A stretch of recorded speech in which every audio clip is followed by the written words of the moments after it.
I don't hold people accountable to lose. I hold them accountable to help them win. And Matt said yes to that.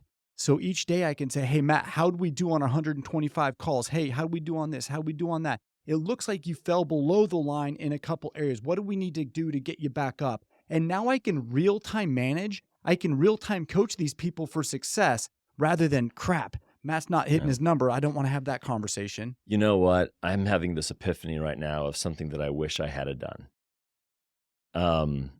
We did that. We totally did that when we hired all those Medicare supplement agents over the years. And even some of my annuity agents, I did that. What I didn't do is say, here's the standard I will live in to help you. Oh. And I will do this, this, and this. If I do these three things, will it empower you to be able to do these things and get that commitment right up front? Because a lot of times things would break through, it wouldn't happen, and they'd say stuff like, well, I did my job, but you never got me X, Y, and Z, and then the complaints start happening.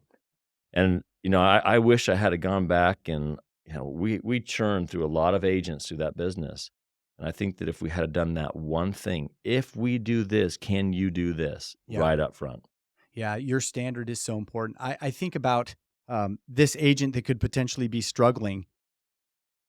You asked the question earlier about standards and, I can't remember how you phrased it, but at the end of the day, if they don't have a mission or if you haven't uncovered what's really important to them, and we've talked about mission on past podcasts, and it's the why you do what you do. If you haven't found what's important to them truly, then them living into standards is going to be really challenging, because why would I want to live into standards? What am I shooting for? What's my end game? Like, I get it, Matt. I do want to be successful, but I don't even know why I want to be successful. So for hitting the standards, it's not that important to me. Yeah. Does that resonate? Absolutely. And I'm just sharing my personal one, and I've shared it before, but it's to build enthusiastically with love and purpose. That is my personal mission. And, just to give people an idea of how I tie that into my personal standards, is one of that part of building enthusiastically with love and purposes is relationships. I build relationships. And so then I have standards of how I build relationships. And they can be, moral and family centered, like simple things like my wife trusts me at all times. So some of my standards are I never have female in the opposite sex in my home alone. Yep. That's kind of like an extreme one of like, that is a standard that I set, but it leads into my mission of building enthusiastically with love and purpose. And it ties all the way into my business with my clients. So if this is my personal mission, the client relationship is very high. It's something that I would say there's things that we do really well because that's my standard, and the standard is high relationships with customers. And so we've built that, and that's a part of what we do. And I have a bunch of rules on how we keep those high relationships, from, how often we do annual reviews, so how often they get called, how often we do client events, to make sure that clients get hit so many times a day so they know I'm connected and that I care. Their ease of access to their information they have. I need to make sure that they can, with a click of a button, see everything that they need.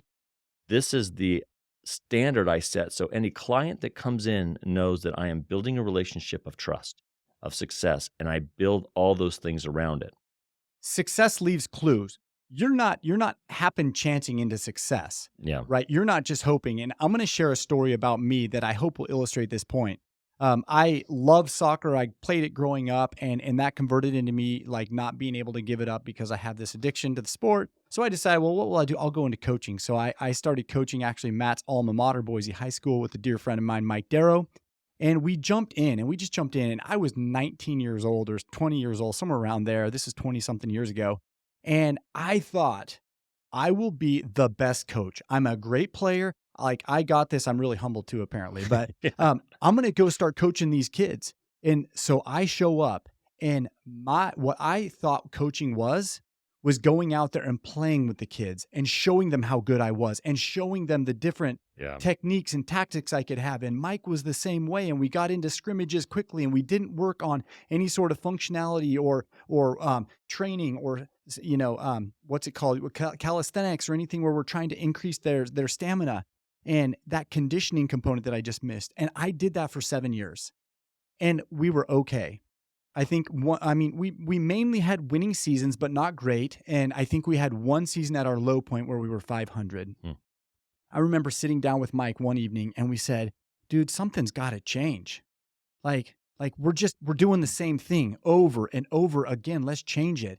And I remember that year, tryouts were totally different. They were structured. We had standards. We set rules for engagement. We told boys that they would show up on time. And if they didn't show up on time, then here's what would happen and how we're going to start practicing. And what happened at first was I became the most hated man on the planet by these young kids.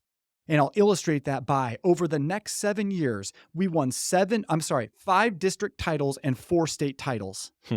Something like that. Mike will have to correct me on the numbers, but we won 4 state championships. And the first year that we won the state championship, this is what happened. One of the captains stood up at the end and said, hey, I just want to, I want to tell everybody that at the beginning of this year, I absolutely hated Coach Jared and Coach Mike. I hated them so bad. They made us run. They made us condition. They worked out. They had structure. They had consequences. They had this. They had that. But I have learned more this year, and it's been the greatest year of my life. And I hope that this hits home. If you're just shotgun approaching, going out there and hoping that you're going to run hard and fast and find wins, you're going to find some wins and you're going to have some success. But if you're playing the long game, you got to have standards and you got to have accountability and you got to be able to move through that. And it was no doubt in that dynasty that Mike and I had created those last 7 years of my coaching at Boise High.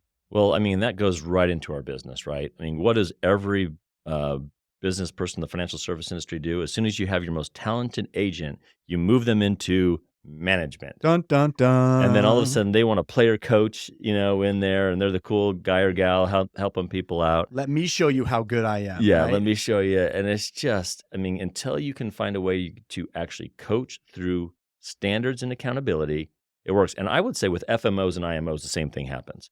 Most FMOs and IMOs have a little bit of an advantage because most of their marketers aren't successful agents.